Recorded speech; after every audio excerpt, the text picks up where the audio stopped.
The second major point is the fallen nature of men versus the fallen nature of women. Biblically, we know that man has a fallen attitude or predisposition. Since the fall, man and woman have lacked the communion with God, which kept our spirit, soul, and body in working alignment. Without this alignment, man began to act in degenerate ways, spurred on by a misalignment of soul and flesh. We often hear this in church, but interestingly, we only hear about the fallen state of man referring to men, not women. The fallen nature of man, as exemplified from the story of Cain and Abel onwards, includes a proclivity for violence and murder, rage, lust, and the desire for power and vulnerability to moral corruption. Everyone knows this because this is what churches talk about when they talk about man's sinful nature or fallen nature or whatever. They always talk about this, and that's good because men need to overcome these things.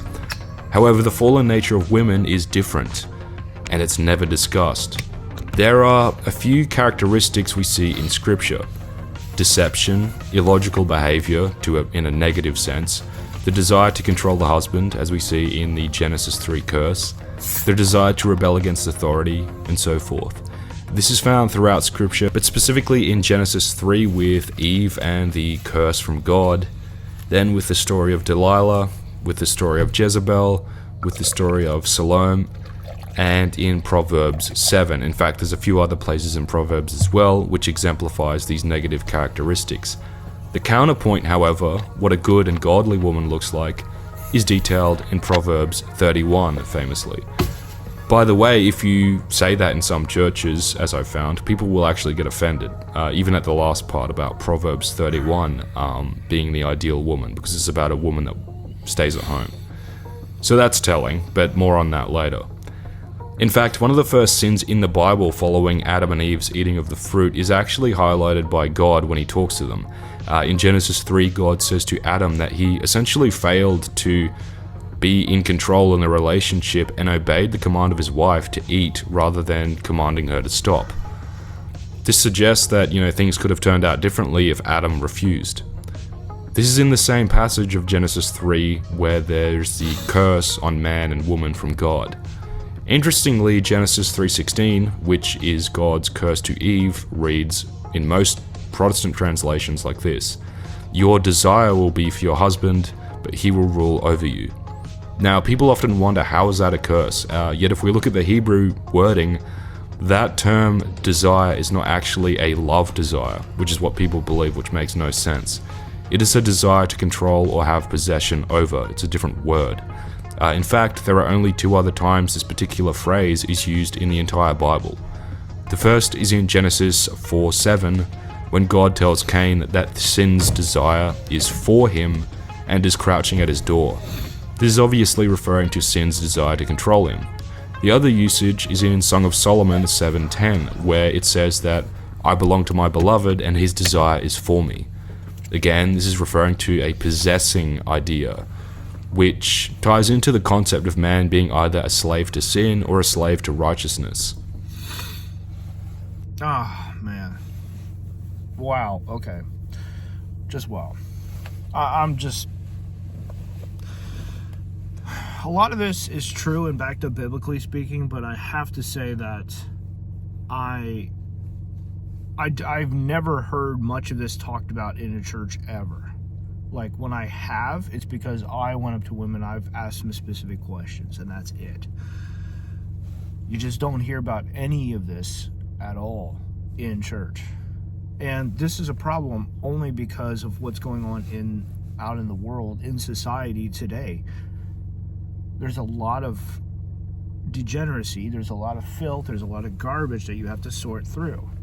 There's a lot of, inside the church, there's a lot of red flags that should be thrown around saying, like, be careful of this, keep this out of your life. And that's not happening.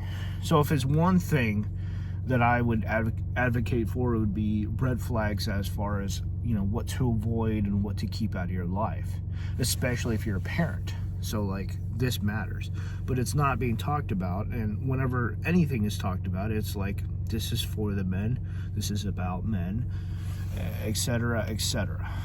And it is so tiring. You get so tired of the same old rhetoric. Nothing changing, nothing that is helpful concerning some of the problems, even half of the problems out there, because half of them involve women. And the irritation with all of this is that anything that talks about women that women do not like, many of them are just going to say, hey, we're going to ignore the finer points and just slap misogynistic across that. And it's just like, no, you're missing the entire point. I myself, the last interaction that I had with BSF, Bible Student Fellowship, before I was asked to not come back, through some Asian person that took 3 to 4 minutes to try to understand what he was saying, because the woman, the female leader, didn't talk to me and didn't know how to communicate with me. Like, she never said a word to me at all through any of this. She had to go communicate through someone else who couldn't even speak English. And once I finally figured out what was being said, I just laughed and I hung up the phone. I was just like, this is ridiculous. So that particular point was on that particular, I want to say Tuesday or Thursday, I can't remember, it was one of those 2 days. BSF normally was held around 8 p.m. and I showed up, and the whole topic was about, women in the Bible, except they were pulling from all the wrong examples. One of the examples was Bathsheba from, I'm trying to think here, it was Queen Bathsheba, and I forget the rest of them, but I remember asking, what about Queen Esther? What about Mary? Jesus' mother? Like, where is the good examples that you're talking about? Oh my word. And when they were talking about Bathsheba, I was like, well, it's been pointed out that she went onto the roof, to possibly tempt King David, because this was clearly mentioned that she went on the roof to bathe. And King David just happened to see her, and that desire burned. And I was just like, well, she did that on purpose, right? And when I asked question counter to whatever's being presented, I was then, the topic was changed, awkward smiles were passed around, and that's when the awkward phone call came later. Asking questions about this, I never really expected it to blow up the way it did afterwards, because nothing ever happened during it. I want to say, as far as the background to that particular situation, females, no, let me rephrase that. The change in leadership, where the old leadership actually stepped down, because this was in 2019, and the change of leadership happened right around 2020. So